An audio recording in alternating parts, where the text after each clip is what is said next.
Hello everybody, welcome to another episode of Let's Fix This. Today we'll walk you through just a basic washer install. This is a top-load washer built by Whirlpool. Pretty much every brand washer is going to be the same, as well as front load and top load. So we'll just get it here into the house real quick, and then once we get in there we'll go ahead and go through a few of the basic setup things to set it up and a couple tips and tricks to make sure that you're not leaking and that the washer is set up and working properly. So once you get it inside, you've got the drain hose that's located inside the washer. Washers do not come with fill hoses anymore, so you do have to purchase those separately. Drain hose cap just has to be removed on the back. There usually is a little bit of water, so make sure you have a towel. I did clean it up after, but did not have a towel right there with me. Most washers are factory tested, so they have some water in it from the factory. I find it easier to get the clamp off the hose, put the hose on, and then to put the clamp over the hose. Once you get the clamp on, grab that hose and give it a pull, make sure it's on there secure. This hose wasn't quite long enough to put it in the standpipe yet, so I had to do it a little later.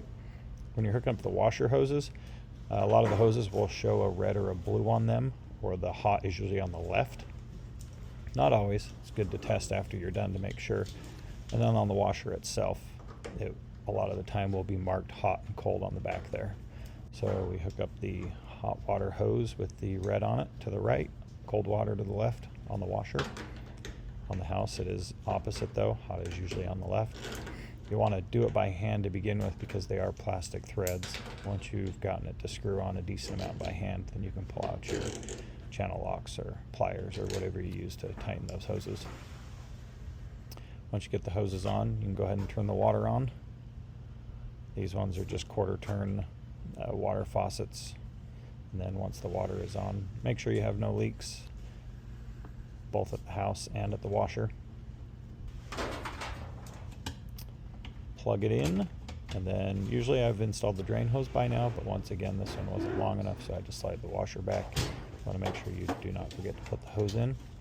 And with this the elbow tube to help it from popping out of the standpipe, but this one was not long enough, so I used the zip tie that it came with.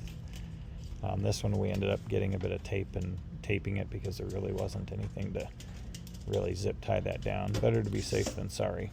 Last thing you want is that drain pipe popping out and flooding your house.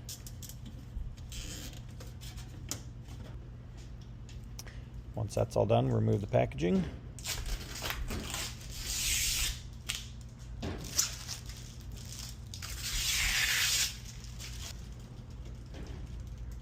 Turn the washer on. I usually just do a normal cycle with warm. Warm water allows both hot and cold water to come in. Check to make sure it's filling. Always recheck the hoses afterwards. Make sure nothing's leaking. Sometimes it takes a bit for those hoses to start dripping. Got this one, we're all good. You can see it filling with water, agitating.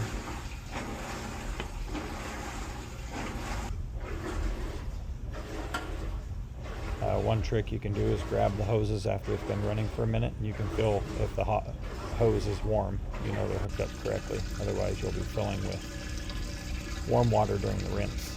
And then drain it.